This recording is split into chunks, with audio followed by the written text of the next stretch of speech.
I have the metronome on again. There we go. It's very helpful. Oh, where's my fucking I almost said, where's my internet? Oh, there it is. Okay. Yeah. Okay. I think I know what quote I'm gonna use. Oh, God. Wadumbo! That's it, you got it. Fuck. Okay. Let me... Alright, I'll count us in. 1, 2, 3, 4. Yes. Oh, mama! Oof. Excuse me. Alright, ready? Thank you. Welcome back to Formula, your one-stop shop for all things that are specifically about Sam Raimi's Spider-Man films. I'm Casey. Hi, Zane. Last episode was not bad. I think we stayed on track pretty much the whole time. Again, we're doing really good. I was thinking about how episode 3 completely off the rails. But you know what? There was something fun about it. Now we're kind of getting more focus back. We needed that throwaway episode.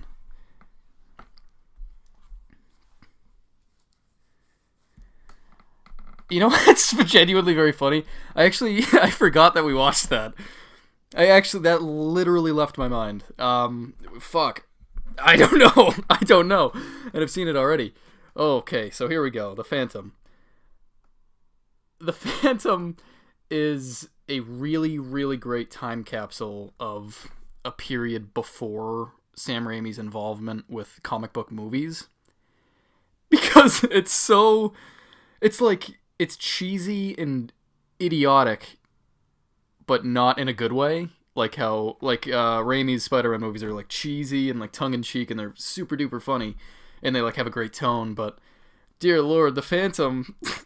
the Phantom's not good, and it has a smattering of rape jokes. Or not even jokes! Rape fucking allusions. And it's it's never necessary. It's never necessary, but especially in The Phantom.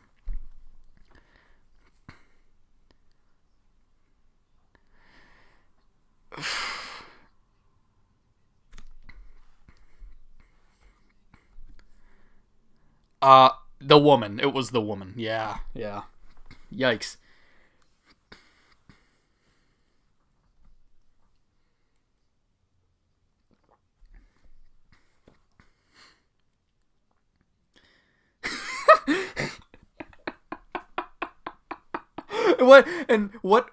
Why do we know his name so well? Why do we remember his name so well? Quill, right? Or Quinn.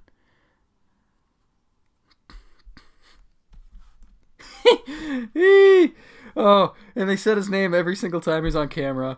He said the line, I killed the Phantom before. Every single time he was on camera, he would not let up. I think he was trying to specify that he had in fact once ended the life of the Phantom, or the man who walks, or walk. Ghost to walk. Sorry. Yeah, you see, I clearly do not remember anything about that movie, even though we watched it 5 days ago.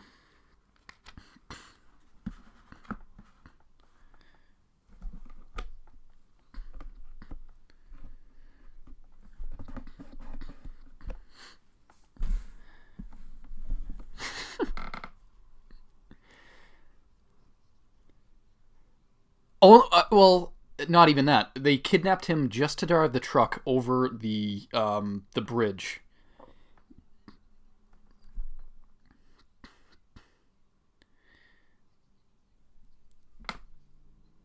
Oh, Jesus Christ. Hey, what? And the kid, he's just some indigenous kid. I cannot remember where the hell they are. I think it's is it a made up country? Okay, I'm gonna assume it is. I'm just gonna assume they made up some bullshit fake country. And yeah, we'll call it Wakanda. Fuck it. And so They kidnap this kid, and they're trying to find a skull, much like Indiana Jones 4, the best Indiana Jones film. And so when they come across the location of the skull, one of their men is strangled to death by a skeleton, like a bones, a person made of bones, raises their arms, their arms, which are bones, mind you, wraps its bony fingers around his neck and strangles the life out of him. Meanwhile, the men stand around and just watch, right? Like, they didn't attempt to even go over there and they didn't explain what the heck was up with that. Like, no, like there are supernatural elements with the combining of the three skulls.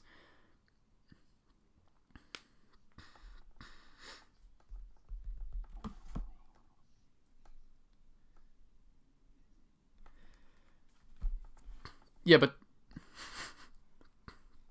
there you go. See, I was waiting for you to mention the map because and not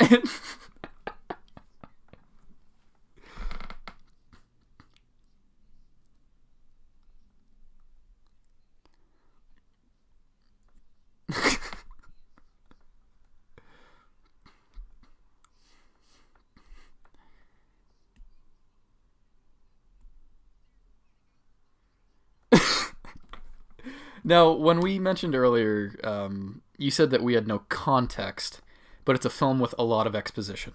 Can you explain why the movie doesn't work at all, despite having so much exposition, but no context at all?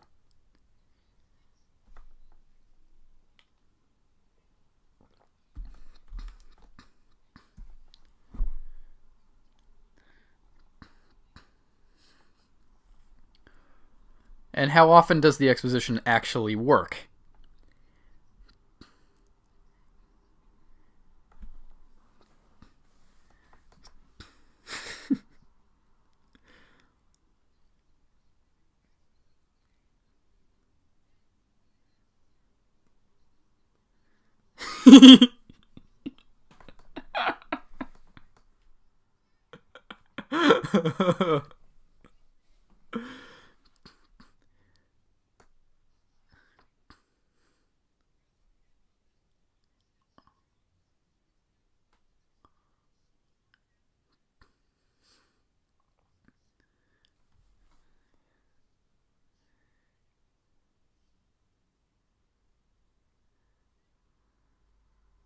Yep.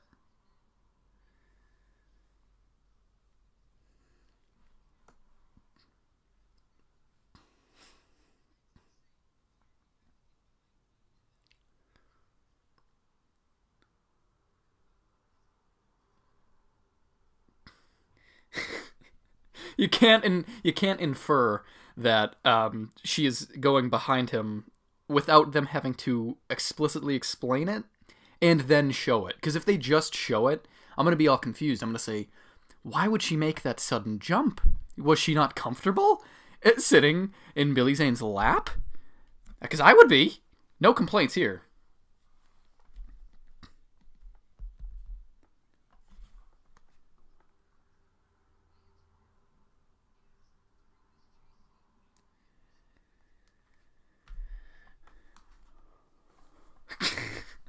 You sneezed just now. God bless you.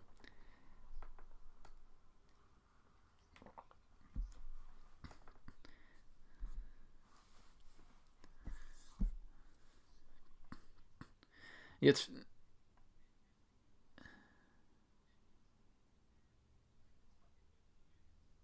yeah, there were pirates in this movie.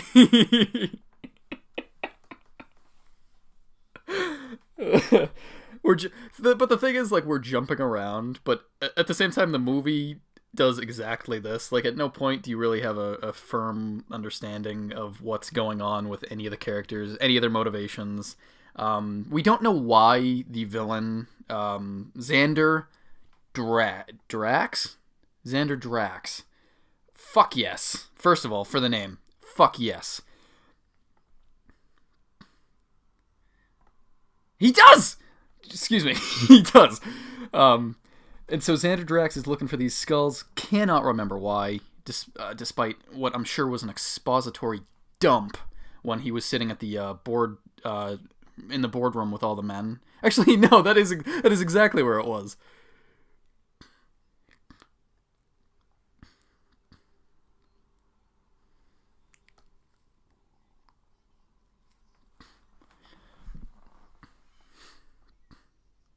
Yeah, what did you think he was going to do? Because you see the guy leaving, you see Xander is obviously an unhinged villain in a superhero movie, so he's obviously going to take his sociopathic anger out on this dude who's walking out.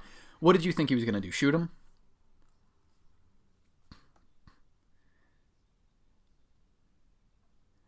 Never did you think it would be a spear.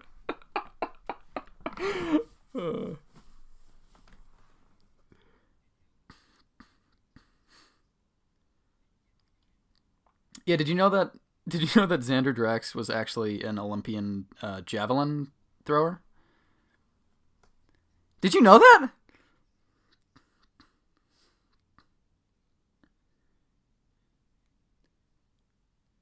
Um,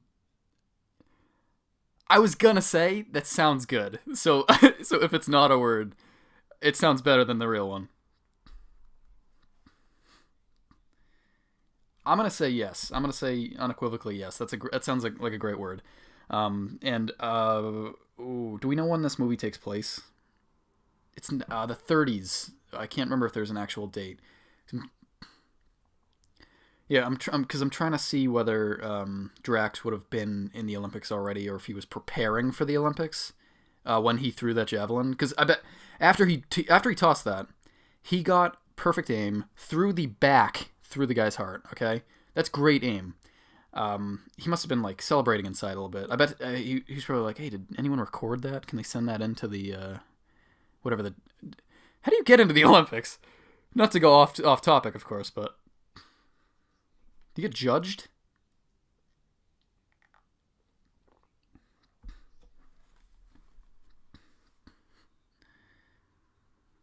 Okay, so like Stanley Tucci is there, and with very goofy hair. Okay, cool. It's better than his hair in The Lovely Bones. Um, Peter Jackson's movie about a child murderer.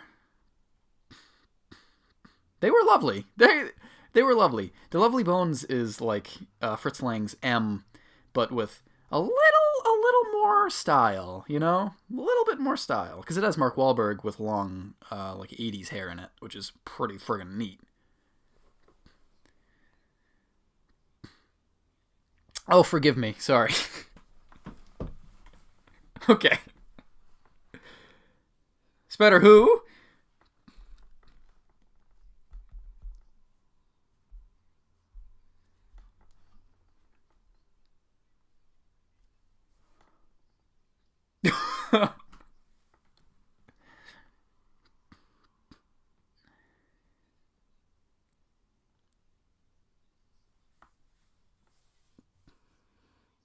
Yeah. He's the Robin to Drax's Batman. So they're like Zack Snyder's versions of Batman. Okay, cool. Okay, yeah, yeah, yeah.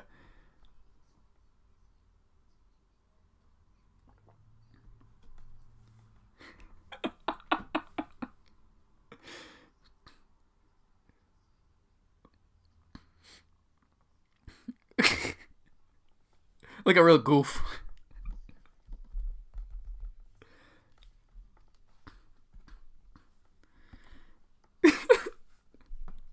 And then he kills him. He kills the guy. Oh man. Why would the pirate man kill the guy who's coming forward and being like, "Okay, like I'll be devil's advocate here." Guy comes forward, guy is explaining to you, "No, no, no, no, no. My boss is a fibber. What he said is not true." And then why does that make him the person that gets killed and not Drax? Cuz Drax is the one that lied. So I feel like that's true. That's true. Except he didn't get stitches. He was thrown into the sharks? He got cannonballed! Oh my god, I fucking forgot! He got cannonballed! Holy balls!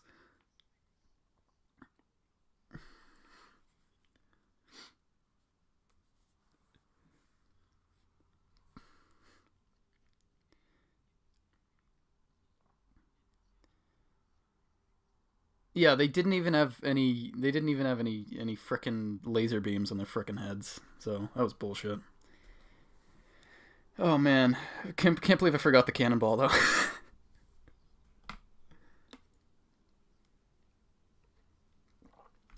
Disagree.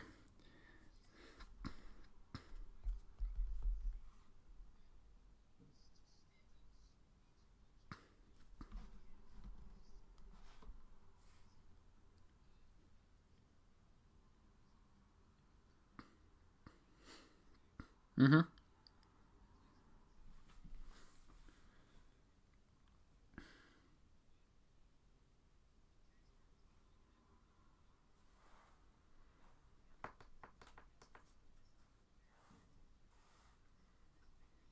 Bengala.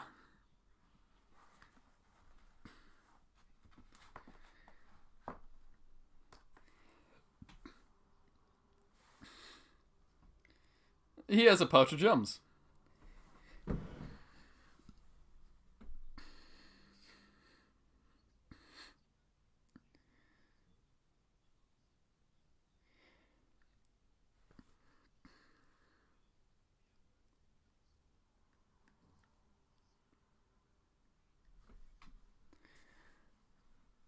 I think so.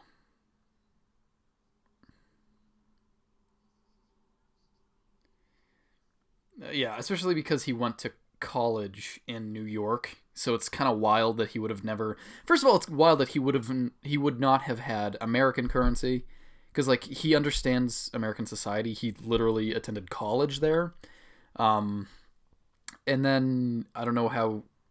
There's many questions regarding the Phantom. That even the most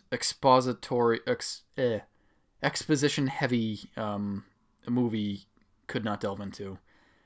Like, what's the deal with his accent? He's got a super good American accent.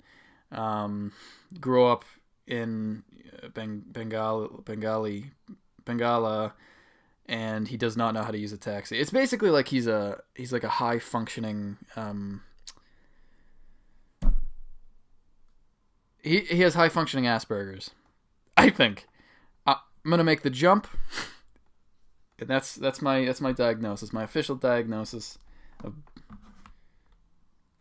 Yeah, and then you're gonna sit in my lap and then turn to the back because we're being chased. I don't fucking god damn it.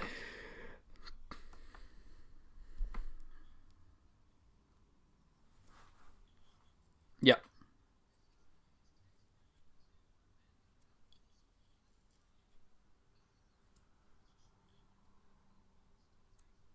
yeah.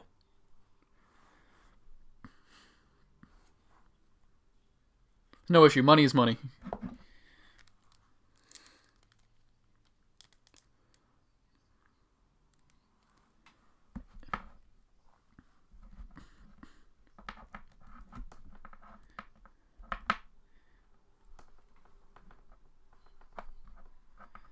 I think it's just very good screenwriting, 101, because they have this qualm. They say, "All right, Mr. Phantom does not have his horse. So how is he going to get around the city? He's not just going to walk. That doesn't make for exciting filmmaking. So we need to get him a vehicle. He's not going to buy a car. He only has Bengala bucks, and and also opals. So so we need to get him. Let's see. I love Queen Latifah. Let's get him a taxi. So they get him a taxi, and let's see. How? Okay, so he has a taxi now, but it's not like he's going to steal it. He's a good guy. He has to pay for it. How's he going to pay for it for the whole day? A fuck ton of gems. I think the fact that it took me over a minute to get through that whole train of thought, I think just dictates the quality of the film. So, yeah, I think no more should be said regarding that.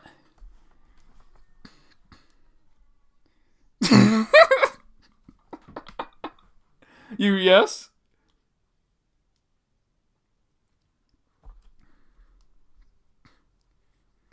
Oh, okay, yes, go on. I know this one.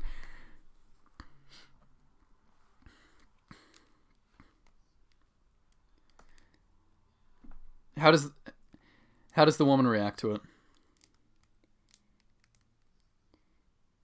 Trick question. She doesn't. It's normal.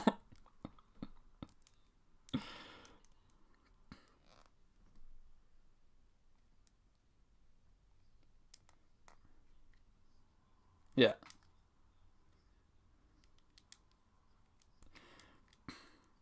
Yeah.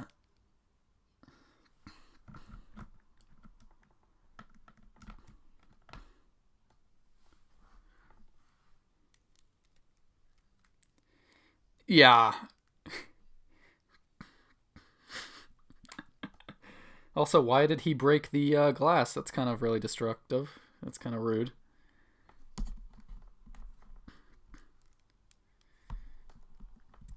Well, it was before 9/11, so you could get away with a lot in museums back then. Yeah. I was commenting on how Billy Zane is basically like Eric Killmonger in that he goes into the museum and steals back his possessions. But in this one, it's a little less historically charged and good. Yeah. Okay, good. At least we can agree on that. But oh god, yeah, there was a few issues with that scene. Um, and I okay, yeah, no, okay. So, in movies where a special magical like totem needs to tell you where to go, it usually has a map within it. It's kind of like R2D2 at the end of The Force Awakens when they're trying to find where Luke is. He has the missing holographic map inside of him, so it shows it. It's not like they present him a paper map and he's like, "It's there," and he points with his little finger. So in this movie, though, somehow the skull is like omniscient or something, or omnipotent actually would be the better word, and omnipotent, all powerful. Omniscient means he knows everything.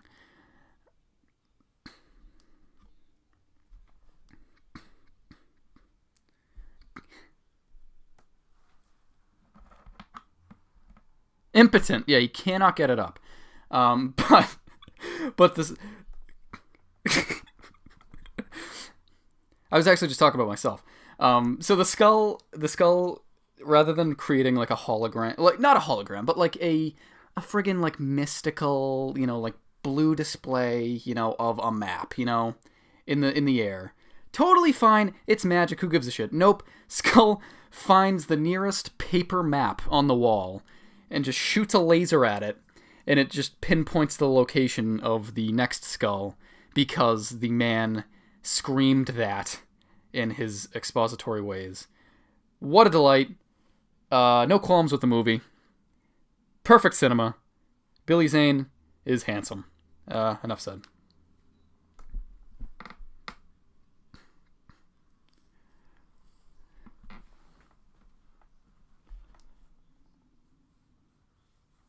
Sure.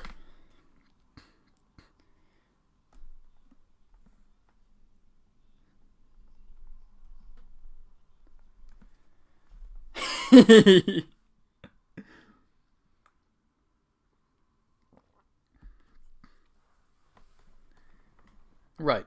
He hopped. He did a little bunny hop into it.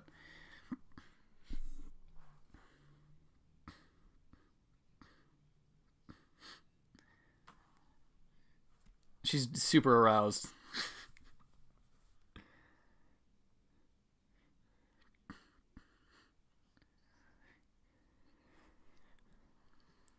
Okay.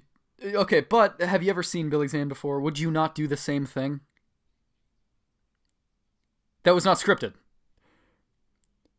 She's like, hot shit, look at this guy.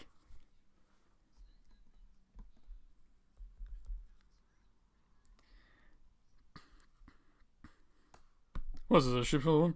He doesn't knock her out.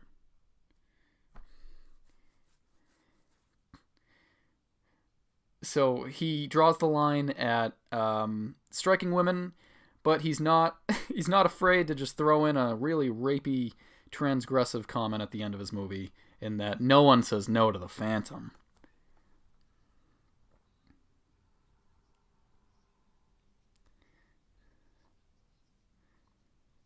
And when we say progressed, I think we mean that in a very light way. It's not exactly progression. It's more he saved her. Um,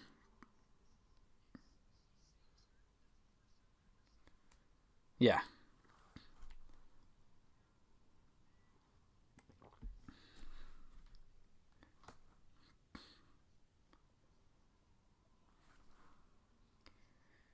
Was it was it his father, his ghost father? Oh, okay. Oh, sure. Yeah, yeah, yeah.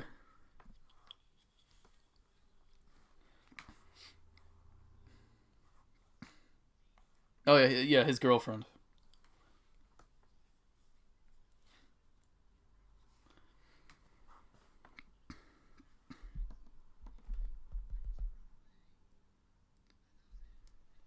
Yeah, she was just kind of upset with him. It's like the opposite of romantic entanglement.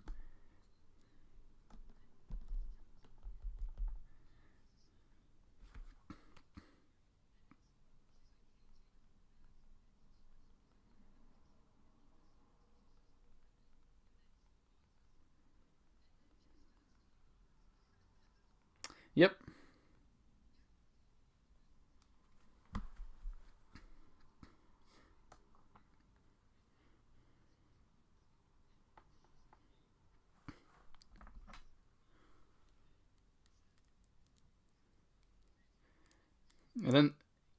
And then they kiss.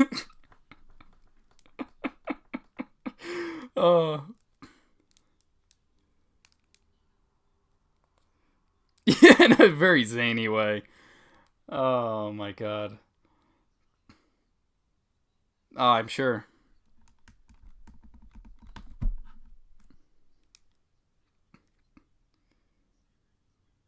Right, right, right.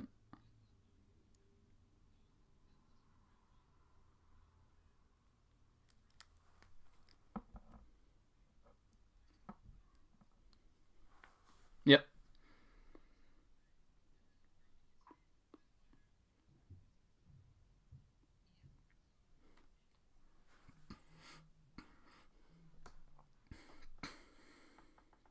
Yeah.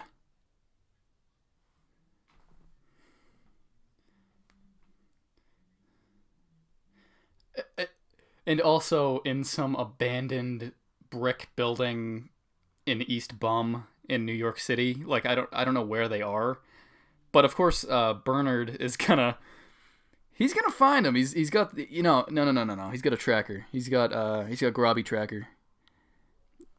Makes the most sense.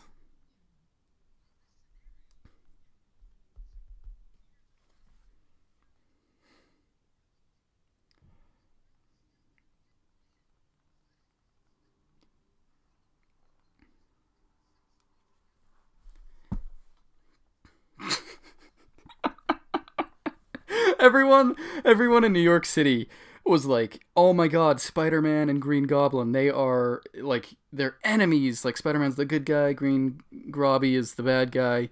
And then after they find out, wow, no, that was all role play. They were just really kinky, and that was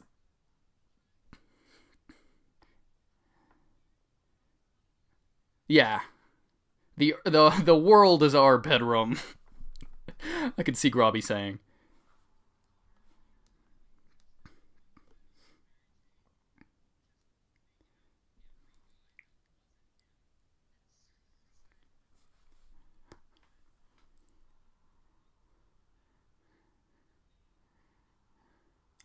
I can see this. I can see this world happening in some low budget porno from 2003.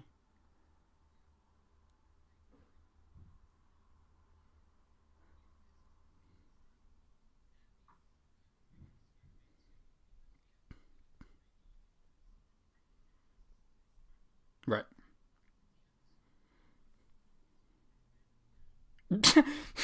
And then Spider-Man 2 was called Spider-Man 2. Right.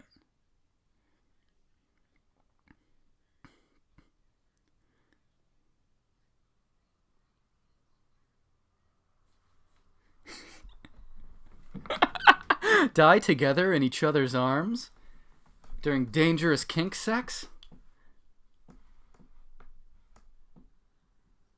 Oh. Yeah, that would be the New York Post or the Daily Bugle.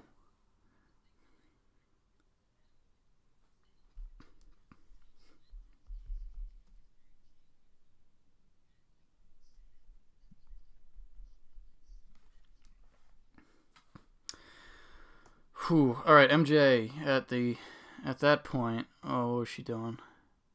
Was she falling for Peter yet?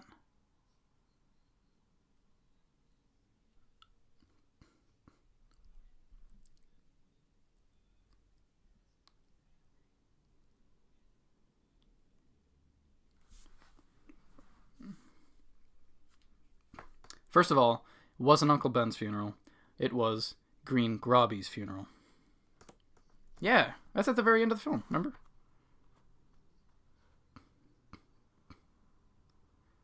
Yeah, and then they're at the funeral with Harry, and Harry's like, I'm gonna kill Spider-Man. And Peter's like, oh, that's awkward. Because Peter is Spider-Man. That's why it's awkward.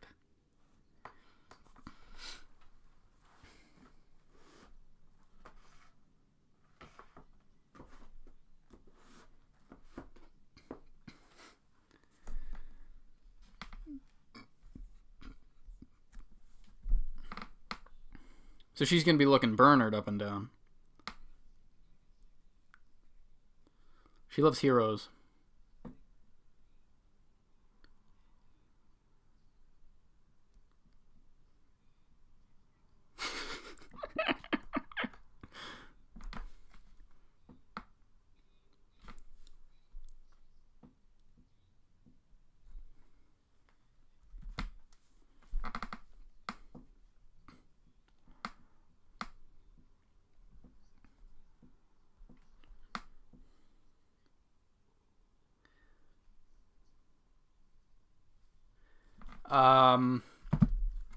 Oh, okay. I won't answer. It's fine.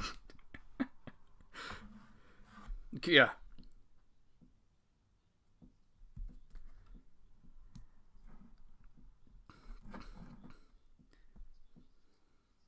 Yeah, they'll say high school graduate dies in the arms of 50-year-old millionaire businessman lover Norman Osborn. While they're maybe people would be like, wow, those are really expensive fake costumes that those two people are wearing. It's like the elevator scene in Spider-Man 2 where the guy's like, cool costume. It's just roleplay.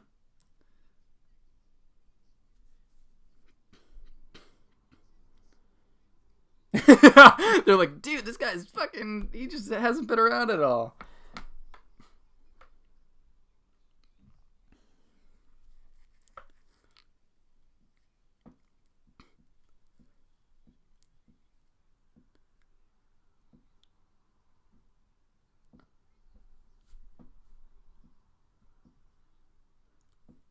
I mean, I would like to see like a small fringe group of people upset that Green Grobby isn't around anymore, because they'd be like how children wear the Spider-Man mask and they're all like stoked whenever they see him, and Stan Lee is obviously there being a cool dude. There's other people. It's like the goths wearing like green Groblin masks. Green Grothing. Yikes. Oh man.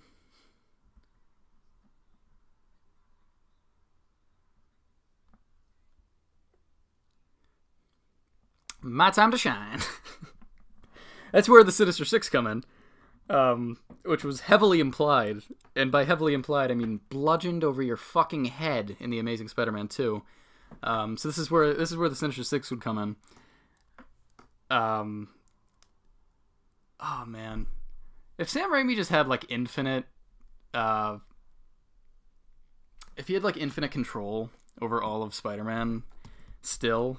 Oh my god, we would be just living it, dude. It would just be the best time.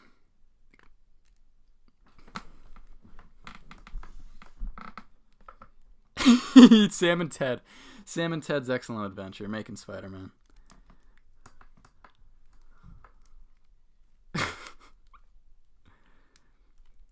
Sam and Ted's bogus cancellation of the series.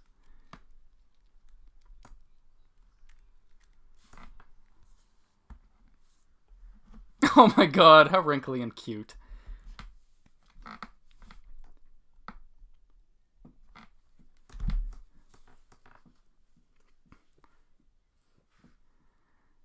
Oh yeah, we've totally mentioned a Peter Parker Logan story.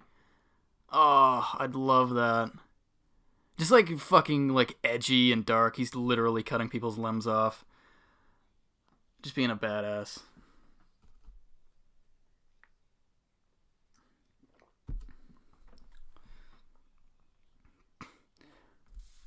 Hold up. So did you know that U2 had a Spider-Man play? Turn Off the Dark, yes. When are we gonna watch that?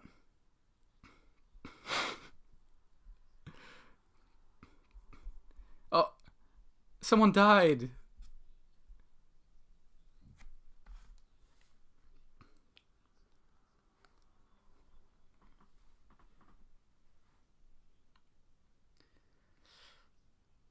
Oh, yikes.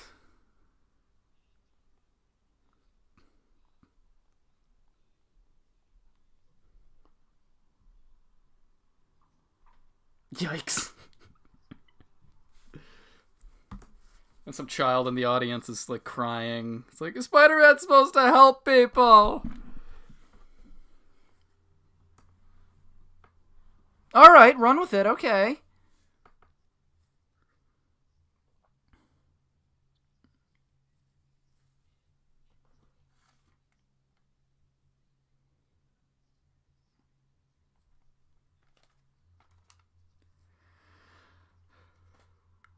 Very confused. Oh! So her name is Bono. Mary Bono Jane. It really rolls off the tongue. It's like Hobgoblin. It just feels good to say. Where does the Edge or Thedge come into it?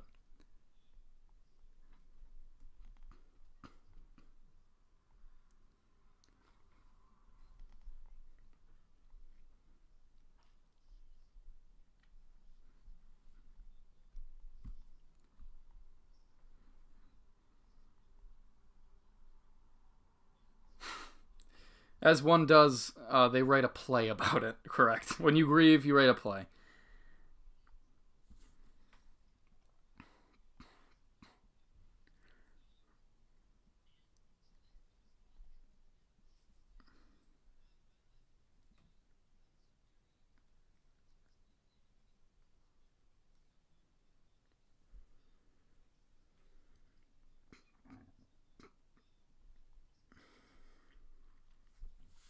Turn off the dark.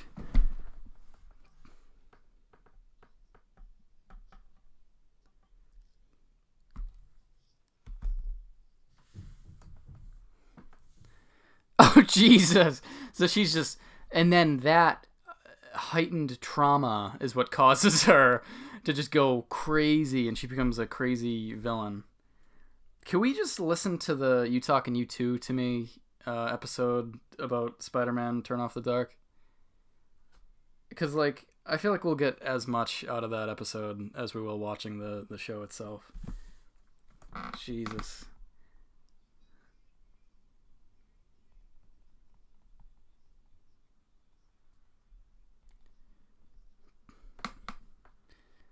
Oh, man, wherever his life goes awry, she is nearby. Oh!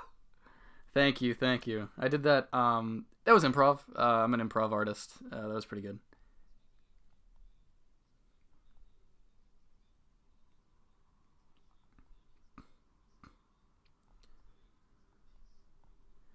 So, Bruce Campbell is already in Spider-Man 1 because he's in it before Spider-Man passes away. His untimely death. Yeah. So in Spider-Man 2, he's going to come back to the Spider-Man play. That's not a bad idea at all. I'd like to see...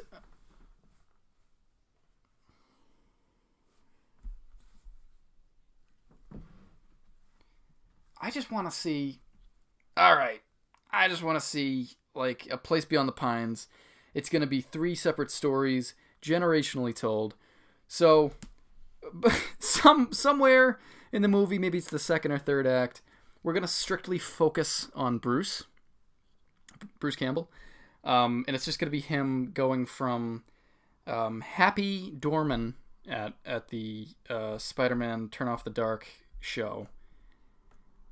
And then after, his conflict is that he watches a whole group of people die. And so he's quite... That's the conflict. He watches people die. Uh-huh. So, after that, he's kind of dealing with the trauma. And it's more of a character study than anything. So when I say that the depth of his conflict is that he watches people die, that's literally it. He doesn't do anything with it. He just kind of mopes until he meets this nice French girl named Amélie,